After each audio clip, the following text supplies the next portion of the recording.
ಮರಿಗೆಲ್ಲ ನೀವು fan system ಮತ್ತೆ fogger system ಎಲ್ಲ ಮಾಡ್ಬಿಟ್ಟಿದ್ದೀರಾ. ಮರಿನ ತರ್ತಿರಲ್ಲ ಸಂತೆಗೆ ಹೋಗ್ಬಿಟ್ಟು ಅಲ್ಲಿ ಯಾವ ತರ ಸೆಲೆಕ್ಟ್ ಮಾಡ್ತೀರಾ, ಏನೇನ್ ಕ್ವಾಲಿಟೀಸ್ ನೋಡ್ಬಿಟ್ಟು ನೀವು ಮರಿ ತಗೋತೀರಾ ಸರ್? ಇದಕ್ಕೆ ಯಾವ ತರ ವ್ಯಾಕ್ಸಿನೇಷನ್ ಮಾಡಿಸ್ತೀರಾ, ಯಾವ್ದಾದ್ರು ಕಾಯಿಲೆ ಬಂದ್ರೆ ಯಾವ ತರ ನೋಡ್ಕೋತೀರಾ ಸರ್?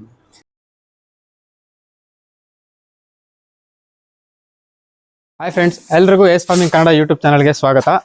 ಸೊ ನಾವಿವತ್ತಿದೀವಿ 2 ವರ್ಷದಿಂದ ಒಬ್ಬ ಯುವ ರೈತರು ಸಕ್ಸಸ್ಫುಲ್ ಆಗಿ ಕುರಿನ ಮೇಯಿಸ್ಕೊಂಡು ಲಾಭ ಗಳಿಸ್ಕೊಂಡ್ ಬರ್ತಾ ಇದಾರೆ. ಅವರು ಕಂಟಿನ್ಯೂಸ್ ಆಗಿ 100 ಕುರಿನ ಮೇಯಿಸ್ಕೊಂಡ್ ಬರ್ತಿದ್ದಾರೆ. ಸೊ ಬನ್ನಿ ನಾವು ಅವ್ರ ಜೊತೆನೆ ಯಾವ ತರ ಲಾಭ ಇದೆ, ಯಾವ ತರ ಮೇಯಿಸ್ಬೇಕು ಅಂತ ಎಲ್ಲ ಪ್ರತಿಯೊಂದನ್ನು ತಿಳ್ಕೊಳ್ಳೋಣ. ನಿಮ್ ಪರಿಚಯ ಮಾಡ್ಕೊಂಡ್ಬಿಡಿ ಸರ್. ನಮ್ಮ ಹೆಸರು ಪರಮೇಶ್, ಗುಂಡ್ಲಹಳ್ಳಿ, ಗೌರಿನಗರ ತಾಲೂಕು. ನಾವು ಕಳೆದ 2 ವರ್ಷದಿಂದ ಈ ಕುರಿಗಳು ಮೇಯಿಸ್ತಾ ಇದೀವಿ. ಸರ್ ನಿಮ್ಗೆ ಯಾಕೆ ಇಲ್ಲಿ ಕುರಿ ಮೇಯಿಸ್ಬೇಕು ಅಂತ ಅನ್ಸುತ್ತೆ ಸರ್? ಅಂದ್ರೆ ನಾವು MSW ಮುಗಿಸಿ 1 ಇಯರ್ ಕಾರ್ಪೊರೇಟ್ ಕಂಪ್ನಿಗಳಲ್ಲಿ ಕೆಲ್ಸಕ್ಕೆ ಹೋಗಿದ್ವಿ.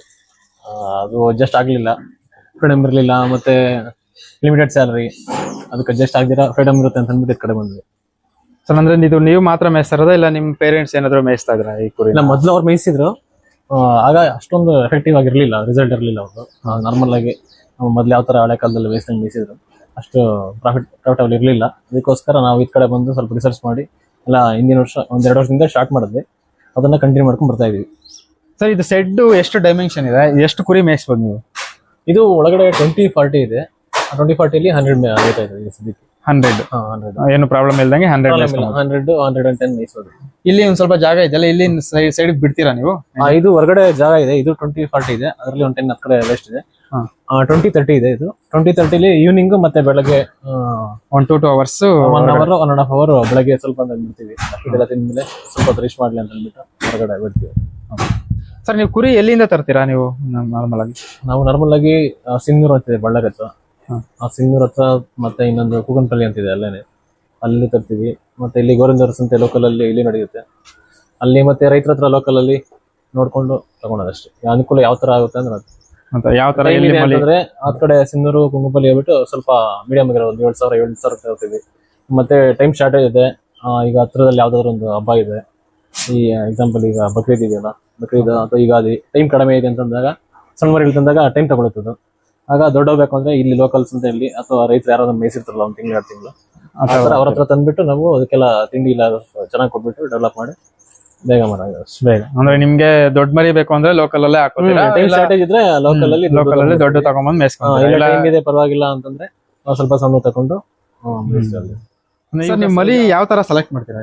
ಈಗ ಮರಿನ ತರ್ತಿರಲ್ಲ ಸಂತೆಗೆ ಹೋಗ್ಬಿಟ್ಟು ಅಲ್ಲಿ ಯಾವ ತರ ಸೆಲೆಕ್ಟ್ ಮಾಡ್ತೀರಾ, ಏನೇನ್ ಕ್ವಾಲಿಟೀಸ್ ನೋಡ್ಬಿಟ್ಟು ನೀವು ಮರಿ ತಗೋತೀರಾ? ಮರಿ ಸೆಲೆಕ್ಷನ್ ಅಂದ್ರೆ ಅವು ವೆಯ್ಟ್ 150 kg ಆ ಥರ ಇರಬೇಕು.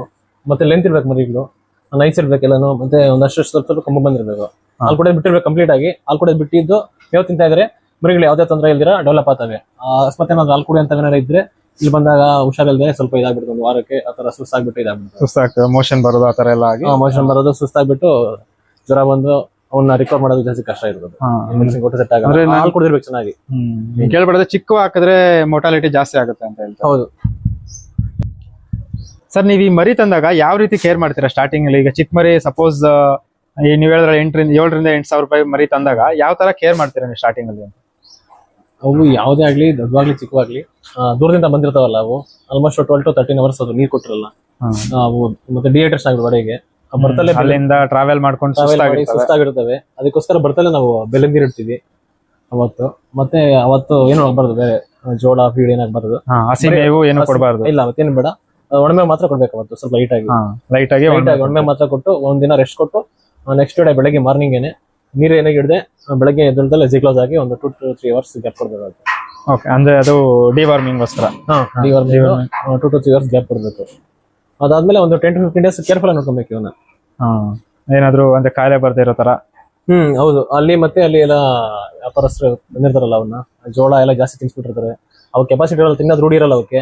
ತಿನ್ಬಿಟ್ಟು ಕೆಲವೊಂದು ಇಂಡೈಜೆಷನ್ ಆಗೋ ಚಾನ್ಸ್ ಜಾಸ್ತಿ ಇರುತ್ತೆ. ಅದಕ್ಕೋಸ್ಕರ ನಾವ್ ಇಲ್ಲಿ ತಂದು 1-2-3 ದಿನ ಬಿಟ್ಟರೆ ಅದೇನಾಗುತ್ತೆ, ಸೆಟ್ ಆಗುತ್ತೆ. ಹೊಟ್ಟೆೊಳಗಿರಲ್ಲ ಎಲ್ಲ ಖಾಲಿಯಾಗಿ ಸೆಟ್ ಆಗುತ್ತೆ. ಒಂದಷ್ಟು 4-5 ದಿವಸ ಕೇರ್ಫುಲ್ ಆಗಿ ನೋಡ್ಕೊಬೇಕು. ಸರ್, ಇದಕ್ಕೆ ಯಾವ ತರ ವ್ಯಾಕ್ಸಿನೇಷನ್ ಮಾಡಿಸ್ತೀರಾ? ಯಾವ್ದಾದ್ರು ಕಾಯಿಲೆ ಬಂದ್ರೆ ಯಾವ ತರ ನೋಡ್ಕೋತೀರಾ ಸರ್? ವ್ಯಾಕ್ಸಿನೇಷನ್ ಅಂದ್ರೆ ಇದು ತಂದಾಗ PPR, ET ಮಾಡಿಸ್ಬೇಕಾಗುತ್ತೆ. ಮತ್ತೆ ಈ ಥಂಡಿ ಕಾಲದಲ್ಲಿ HS ಮಾಡಿಸ್ಬೇಕು. ಈ ಬೇಸಿಗೆ ಆದಾಗ ಶೀಪಾಕ್ಸ್ ಗೊಬ್ಬರ ಜಾಸ್ತಿ ಅದು ಇದಾಗುತ್ತೆ. ಅದಕ್ಕೋಸ್ಕರ ಅದು ಯಾವ್ದು ಇರ್ಲಿ, ಅದಕ್ಕೂ ಮುಂಜಾಗ್ರತೆಯಾಗಿ ನಾವು ಆಫ್ ಮಾಡಿಸ್ಬಿಡ್ಬೇಕು. ಬೇಸಿಗೆಯಲ್ಲಿ ಮರಿ ತರ್ತಲೇನೆ ಒಂದು 10 to 15 days ಒಳಗಡೆ PPR ET ಮುಗಿದ ಮೇಲೆ ಆ ಶಿಪ್ ಹಾಕ್ಸ್ಕೊಬೇಕಾಗುತ್ತೆ. ಓಕೆ. ಅಂದ್ರೆ ಈ ಜ್ವರ ಆಗಿರಾಗ ಬಂದಾಗ ನಿಮ್ಗೆ ಯಾವ ತರ ಗೊತ್ತಾಗುತ್ತೆ, ನೀವು ಯಾವ ತರ ಟ್ರೀಟ್ ಮಾಡ್ತೀರಾ ಅದನ್ನ? ಜ್ವರ ಬಂದಾಗ ಸಾಮಾನ್ಯವಾಗಿ ಸಪ್ಪಗಿರ್ತದೆ ಅದು ಮೇವತ್ತಿನ ಪೀಡಿನ. ಆಗ ಚೆಕ್ ಮಾಡಿ ಟೆಂಪರೇಚರ್ ಚೆಕ್ ಮಾಡಿಬಿಟ್ಟು ಅದನ್ನ ಟ್ಯಾಬ್ಲೆಟ್ ಅಥವಾ ಮೆಡಿಸಿನ್ ಎಲ್ಲ ಕೊಡ್ತೀವಿ. ಎಲ್ಲ ಅಲ್ಲಿ ಸ್ಟಾಕ್ ಇಟ್ಟಿದ್ದೀವಿ ಅದು ನೋಡ್ಕೊಂಡು ಅದಕ್ಕೆ ಏನಿಲ್ಲ ಎಲ್ಲ ಸ್ಟೋರ್ ಮಾಡ್ಕೊಂಡಿರೋ ಮುಂಚೆನೆ. ಎಲ್ಲ ಬ್ಯಾಚ್ ತರೋದಕ್ಕೆ ಮುಂಚೆನೆ ತಂದು ಇಟ್ಕೊಂಡಿರ್ತೀವಿ ಎಲ್ಲಾನು. ಈಗ ಸಡನ್ ತರಕ್ಕಾಗಲ್ಲ, ಹೌದೌದು, ಅದಕ್ಕೆ ಮೊದಲೇ ತಂದು ಇಟ್ಬಿಟ್ಟಿರ್ತೀವಿ. ಸರ್ ನೀವೀಗ ಕುರಿಗೆ ತಿಂಡಿ ಮತ್ತೆ ಮೇವನ್ನ ಏನೇನ್ ಕೊಡ್ತೀರಾ ಸರ್? ಮೇವು ರಾಗಿ ತಳಿ ಕೊಡ್ತೀವಿ, ರಾಗಿ ಒಣ ರಾಗಿ ಹುಲ್ಲು, ಮತ್ತೆ ಕಡಲೆ ಕಡ್ಡಿ, ಮತ್ತೆ ಹುರುಳಿಕಾಳು ಬರ್ತಲ್ಲ, ಹುರುಳಿಕಾಯಿ, ಹುರುಳಿಕಾಳು, ಹುರುಳಿ ಒಟ್ಟು, ಅದು ಒಟ್ಟು ಕೊಡ್ತೀವಿ. ಓಕೆ, ಅಷ್ಟೇ ಕೊಡ್ತೀವಿ. ಮತ್ತೆ ಫೀಡು ತಿಂಡಿ ಅಂತ ಬಂದಾಗ ನಾವು ಇದು ಬರ್ತಲ್ಲ ಕೋಳಿ ಫೀಡು, ರಾಯಲ್ ಫಿನಿಶರ್ ಫೀಡು, ಮತ್ತೆ ಜೋಳ, ಕಡಲೆ ಹಿಂಡಿ, ಓಕೆ, ಮತ್ತೆ ಬೂಸ, ಶೇಂಗಾ ಹಿಂಡಿ, ಶೇಂಗಾ ಹಿಂಡಿ, ಬೂಸ ಎಲ್ಲ ಕೊಟ್ಕೊಂತೀವಿ. ಟೈಮ್ ಟೇಬಲ್ ಯಾವ ತರ ಮೇಂಟೈನ್ ಮಾಡ್ತಾರೆ ಸರ್ ಇದು ಫುಡ್ಗೆ? ಅಂದ್ರೆ ಫುಡ್ಗೆ ಬೆಳಗ್ಗೆ ಒಂದು 7 ಗಂಟೆ ಆ ತರ ಕೊಡ್ತೀವಿ. ಓಕೆ.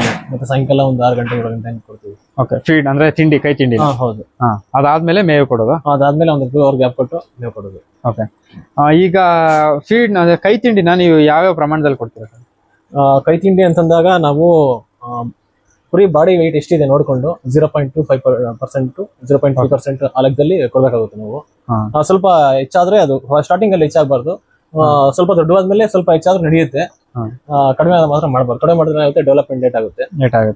ಸ್ಟಾರ್ಟಿಂಗ್ ಅಲ್ಲಿ ಅದೇನಿರುತ್ತೆ ಅದು ರೇಷಿಯೋ, ಅದಕ್ಕಿಂತ ಸ್ವಲ್ಪ ಕಡಿಮೆನೆ ಕೊಡ್ಬೇಕು. ಒಂದು 20 days ಸ್ವಲ್ಪ ಸೆಟ್ ಆದ್ರೂ ಕಡಿಮೆನೆ ಕೊಡ್ಬೇಕು. ಅದಾದ್ಮೇಲೆ ಸ್ವಲ್ಪ ನೋಡ್ಕೊಂಡು ಸ್ವಲ್ಪ ಒಂದ್ 2 ದಿನಕ್ಕೆ 1 kg ಹತ್ರ ರೈಸ್ ಮಾಡ್ಕೊಬೇಕು. ಕೆಜಿ ಅಂದ್ರೆ ಟೋಟಲ್ ಒಟ್ಟಾರೆ ಬ್ಯಾಚ್, ಅದೇ ಟೋಟಲ್ ಬ್ಯಾಚ್ 1 kg ರೈಸ್ ಮಾಡ್ಕೊಬೇಕು. ಓಕೆ ಸರ್, ಈಗ ನಾವು ಒಂದು ಬ್ಯಾಚ್ ಅಂತ ಬಂದಾಗ ನೀವು ಎಷ್ಟು ದಿನ ಮೇಯಿಸ್ತೀರಾ ಮರಿಗಳನ್ನ? ಬ್ಯಾಚ್ ಅಂತ ಬಂದಾಗ ಸಣ್ಣ ಮರಿಗಳು ತಂದ್ರೆ ಒಂದು 7,000 8,000 ಆ ತರ ತಂದಾಗ 2 ರಿಂದ 2 ತಿಂಗಳು ಮೇಯಿಸಬೇಕಾಗುತ್ತೆ. ಓಕೆ. 9,000 10,000 ಆ ತರ ತಂದಾಗ 1 ತಿಂಗಳು 10 ದಿನ, 1 ತಿಂಗಳ ಮೇಲೆ 10 ದಿನ ಆ ತರ ಮೇಯಿಸಬೇಕಾಗುತ್ತೆ. ಓಕೆ. ನೋಡಿಕೊಂಡು ಒಂದ್ ಸ್ವಲ್ಪ 5 ದಿನ ಹೆಚ್ಚು ಕಡಿಮೆ ಆಗುತ್ತೆ ಅಷ್ಟೇ. ಈಗ ಮಾರ್ಕೆಟಿಂಗ್ ಯಾವ ತರ ಸರ್ ನಿಮ್ಗೆ? ಮಾರ್ಕೆಟಿಂಗ್ ಅಂದ್ರೆ ನಮ್ಗೆ ಇಲ್ಲಿ ಪರಿಚಯ ಇರೋ ಲೋಕಲ್ ಅಲ್ಲಿ, ಅವರೇ ಬಂದು ಇಲ್ಲೇ ತಗೊಂಡೋಗ್ತಾರೆ. ಅಲ್ಲ, ಅವರೇ ಏಜೆಂಟ್ಗಳೇ ಬಂದು ಇಲ್ಲಿ ಅವರೇ ಬಂದು ತಗೊಂಡೋಗ್ತಾರೆ, ಪರ್ಚೇಸ್ ಮಾಡ್ತಾರೆ. ನೀವು ಯಾವತ್ತು ಸಂತೆಗೆ ಏನು ಹಾಕೊಂಡು ಹೋಗೋದು? ಇಲ್ಲ, ಆ ತರ ಎಲ್ಲ. ಓಕೆ, ನಿಮ್ಗೆ ಇಲ್ಲೇ ಅವರೇ ಕಾಂಟ್ಯಾಕ್ಟ್ ಬಂದು ಅಲ್ಲೇ ಬಂದು ತಗೊಂಡೋಗ್ತಾರೆ. ಸರ್, ಈಗ ಎಲ್ಲ ರೈತರು ಕುರಿ ಮೇಸೋರು ಸ್ವಲ್ಪ ಜನ ಲಾಭ ಇದೆ ಅಂತ ಹೇಳ್ತಾರೆ, ಸ್ವಲ್ಪ ಜನ ನಷ್ಟ ಇದೆ ಅಂತ ಹೇಳ್ತಾರೆ. ನಿಮ್ಮ ಎಕ್ಸ್ಪೀರಿಯನ್ಸ್ ಏನು ಸರ್ ಇದರಲ್ಲಿ? ಅಂದ್ರೆ ಏನಾಗುತ್ತೆ ಅಂದ್ರೆ ಅದು ಸೀಸನ್ ವೈಸ್, ಕೆಲವೊಂದು ಸೀಸನ್ ಅಲ್ಲಿ ಲಾಭ ಬರುತ್ತೆ, ಕೆಲವೊಂದು ಸೀಸನ್ ಅಲ್ಲಿ ಲಾಸ್ ಆಗುತ್ತೆ. ಕೆಲವೊಂದು ಲಾಸ್ಟ್ ಸೀಸನ್ ಇರುತ್ತಲ್ಲ, ಆ ಟೈಮಲ್ಲಿ ತಂದಿರ್ತಾರೆ. ಈಗ ಬಕ್ರೀದ್ ಬಂದ್ಮೇಲೆ ಒಂದು ಶ್ರಾವಣ ಅವೇನು ಬರ್ತಾವಲ್ಲ, ಆ ಟೈಮಲ್ಲಿ ಮೇಯಿಸಿರ್ತಾರಲ್ಲ, ಆ ಟೈಮಲ್ಲಿ ಲಾಸ್ ಬಂದಿರುತ್ತೆ. ಒಂದೇ ಒಂದು ಬ್ಯಾಚ್ ಎಕ್ಸ್ಪೆನ್ಸ್ ತಗೊಂಡ್ಬಿಟ್ಟು ಅವ್ರು ಲಾಸ್ ಬರುತ್ತೆ ಅಂತ ಅಂದ್ಬಿಟ್ಟು ಕೆಲವರು ಹೇಳ್ತಾರೆ. ಒಂದೇದ್ರಲ್ಲೇ ಡಿಸೈಡ್ ಮಾಡ್ಬಿಡ್ತಾರೆ. ಅದು ಆತರ ಆಗಲ್ಲ. ಪ್ರಾಫಿಟ್ ಇದು ಯಾವುದೇ ತಗೊಂಡ್ರು, ಯಾವ್ದಾದ್ರು ಬಿಸ್ನೆಸ್ ತಗೊಂಡಿದ್ದೀವಿ ಅದು ಯಾವ್ದಾದ್ರು ಇವಾಗ ವ್ಯವಸಾಯನೇ ಆಗ್ಲಿ, ಚೆನ್ನಾಗಿ ಮಳೆ ಬಂದ್ರೆ ಚೆನ್ನಾಗಿ ಬರುತ್ತೆ, ಇಲ್ಲಾಂದ್ರೆ ಇಲ್ವಾ ಆ ತರ ಲಾಭ ಬರುತ್ತೆ, ಲಾಸ್ ಆಗುತ್ತೆ, ಕೆಲವೊಂದ್ಸಲ ಈಕ್ವಲ್ ಆಗುತ್ತೆ. ಓವರ್ ಆಲ್ ಆಗಿ ಮಾಡೋದಾದ್ರೆ ಲಾಭ ಬಂದು ಬರುತ್ತೆ. ಕಮ್ಮಿ ಮಾಡ್ಬೋದು. ಪ್ರಾಫಿಟ್ ಅಂಡ್ ಲಾಸ್ ಇದ್ದೇ ಇರುತ್ತೆ. ಪ್ರಾಫಿಟ್ ಅಂಡ್ ಲಾಸ್ ಇಲ್ಲದೆ ಇರೋದು ಯಾವ್ದು ಇರೋಲ್ಲ. ಎಲ್ಲ ಬಿಸ್ನೆಸ್ ಅಲ್ಲೂ ಪ್ರಾಫಿಟ್ ಲಾಸ್ ಎಲ್ಲಾದ್ರಲ್ಲಿ ಇದ್ದೇ ಇರುತ್ತೆ. ಅದು ಪ್ರಾಫಿಟ್ ಲಾಸ್ ಏನಾಗುತ್ತೆ ಅಂದ್ರೆ, ಇವಾಗ ತರಬೇಕಾದ್ರೆ ಈ ಮರಿಗಳು ಸೆಲೆಕ್ಷನ್ ಮಾಡ್ತಾರಲ್ಲ, ಮರಿಗಳು ಸೆಲೆಕ್ಷನ್ ಮಾಡಿದಾಗ ಈ ಕಡಿಮೆ ರೇಟ್ಗೆ ಹಾಲು ಕುಡಿದೇರ ಅಂತವು ರೋಗದ ಮರಿಗಳು ತಂದ್ಬಿಡ್ತಾರೆ. ಮತ್ತೆ ಮೇಂಟೈನ್ ಮಾಡುವಾಗ ಸರಿಯಾಗಿ ಕೇರ್ಫುಲ್ ಆಗಿ ಮಾಡಿದೆ, ವ್ಯಾಕ್ಸಿನ್ ಸರಿಯಾಗಿ ಹಾಕೊಂಡೆ, ಆಗ ಏನಾಗುತ್ತೆ ಮಾರ್ಟಾಲಿಟಿ ಆದಾಗ ಲಾಸ್ ಬಂದೇ ಬರುತ್ತೆ ಅದನ್ನ. ಆಗ ಆ ಟೈಮಲ್ಲಿ ಏನ್ ಮಾಡಕ್ಕಾಗಲ್ಲ. ನೀಟಾಗಿ ನೋಡ್ಕೊಂಡು ಡಾಕ್ಟರ್ ಕಾಂಟ್ಯಾಕ್ಟ್ ಮಾಡ್ಬೇಕು. ಡಾಕ್ಟರ್ ಕಾಂಟ್ಯಾಕ್ಟ್ ಮಾಡಿ ಯಾವ ತರ ಅದು ಟ್ರೀಟ್ಮೆಂಟ್ ಮಾಡ್ಬೇಕು ಅಂತ ಹೇಳ್ಬಿಟ್ಟು ತಿಳ್ಕೊಬೇಕು ಸ್ಟಾರ್ಟಿಂಗ್ ಅಲ್ಲಿ. ಲಾಸ್ ಅನ್ನೋದು ಬಂದಾಗ ನಾವು ಸ್ವಲ್ಪ ಯೋಚನೆ ಮಾಡ್ಬೇಕು, ಯಾಕೆ ಲಾಸ್ ಬಂತು, ನಾವು ಏನ್ ತಪ್ಪು ಮಾಡಿದ್ವಿ ಅಂತ ಹೇಳ್ಬಿಟ್ಟು ಸ್ವಲ್ಪ ನೋಡಿದ್ರೆ ಗೊತ್ತಾಗುತ್ತೆ. ಆ ತಪ್ಪನ್ನ ನೆಕ್ಸ್ಟ್ ಬ್ಯಾಚ್ ಅಲ್ಲಿ ಮಾಡದೇ ಇದ್ದಾಗ ಕಂಟಿನ್ಯೂ ಮಾಡ್ಬೇಕು. ಲಾಸ್ ಬಂತು ಅಂತ ಹೇಳ್ಬಿಟ್ಟು ನಿಲ್ಲಿಸ್ಬಿಟ್ರೆ ಯಾವ್ದು ಆಗಲ್ಲ. ಬಿಸ್ನೆಸ್ ತಗೊಳ್ಳಿ, 1 ವರ್ಷ 2 ವರ್ಷ ಆದ್ರೂ ಲಾಸ್ ಬಂದ್ರು ನಾವು ಕಂಟಿನ್ಯೂ ಮಾಡ್ತಾ ಇರ್ಬೇಕು.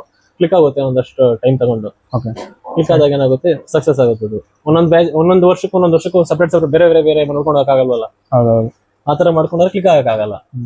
ಈಗೆಲ್ಲ ನೀವು ಫ್ಯಾನ್ ಸಿಸ್ಟಮ್ ಮತ್ತೆ ಫಾಗರ್ ಸಿಸ್ಟಮ್ ಎಲ್ಲ ಮಾಡ್ಬಿಟ್ಟಿದ್ದೀರಾ, ಏನ್ ಯಾವ ತರ ಹೆಂಗ್ ಬಂತು ನಿಮ್ಗೆ ಐಡಿಯಾ ಮಾಡ್ಬೇಕು ಅಂತ? ಅದು ಏನಾಯ್ತು ಅಂದ್ರೆ, ಹಿಂದಿನ ವರ್ಷ ಹೀಟ್ ಜಾಸ್ತಿ ಇತ್ತು. ಆ ಟೈಮಲ್ಲಿ ಇಲ್ಲೇ ಇರ್ತಿದ್ದೆ ನಾನು. ನಾರ್ಮಲ್ ಆಗಿ ಯಾವ ತರ ಇರುತ್ತೆ ಅಂತ ಅಂದ್ಬಿಟ್ಟು ಚೆಕ್ ಮಾಡ್ಬೇಕಲ್ಲ ಟೆಂಪರೇಚರ್. ಮೊದಲು ಸಿಕ್ಕಾಪಟ್ಟೆ ಹೀಟ್ ಇರ್ತಿತ್ತು. ಒಂದು ದಿವಸ ಮಧ್ಯಾಹ್ನ ಟೈಮಲ್ಲಿ ಮೇವ್ ಹಾಕೋದಕ್ಕೆ ಅಲ್ಲಿ ಇರೋದಕ್ಕೆ ಒಂದು ಅರ್ಧ ಗಂಟೆ ಕೂಡ ಇರೋಕ್ಕಾಗಲಿಲ್ಲ. ಹೊರಗಡೆ ಹೊರಟೋಗ್ಬಿಟ್ಟೆ. ಮತ್ತೆ ಆಗ ನೋಡ್ಕೊಂಡು ಎಲ್ಲ ಫ್ಯಾನ್ಗಳೆಲ್ಲ ಸೆಟ್ ಮಾಡಿ ಅಲ್ಲಿಗೂ ಸಾಲಿಲ್ಲ, ಟೆಂಪರೇಚರ್ ಕಡಿಮೆ ಆಗ್ಲಿಲ್ಲ. ಆಗ ಈ ಫಾಗರ್ಸ್ ನೋಡ್ಬಿಟ್ಟು ರೆಡಿ ಮಾಡಿದೆ. ಫ್ರೆಂಡ್ಸ್, ನೀವು ಇಲ್ಲಿವರೆಗೂ ಈ ವಿಡಿಯೋನ ನೋಡಿದ್ದೀರಾ ಅಂತಂದರೆ ಖಂಡಿತ ನಿಮಗೆ ಈ ವಿಡಿಯೋ ಇಷ್ಟ ಆಗಿದೆ ಅನ್ಕೋತೀನಿ. ಸೊ ಈ ವಿಡಿಯೋ ನಿಮಗೆ ಇಷ್ಟ ಆಗಿದ್ರೆ ಪ್ಲೀಸ್ ಲೈಕ್ ಮಾಡಿ, ಶೇರ್ ಮಾಡಿ, ಸಬ್ಸ್ಕ್ರೈಬ್ ಮಾಡಿ. ಹಾಗೆ ಇಲ್ಲಿ ಕಾಣಿಸಿರೋ ಬೆಲ್ ಬಟನ್ನ ಕ್ಲಿಕ್ ಮಾಡಿ ಇಟ್ಕೊಳ್ಳಿ. ಸೊ ನಿಮಗೆ ಫ್ಯೂಚರಲ್ಲಿ ಯಾವುದೇ ವಿಡಿಯೋ ಮಿಸ್ ಆಗೋದಿಲ್ಲ ನಮ್ಮ ಚಾನಲ್ ಕಡೆಯಿಂದ.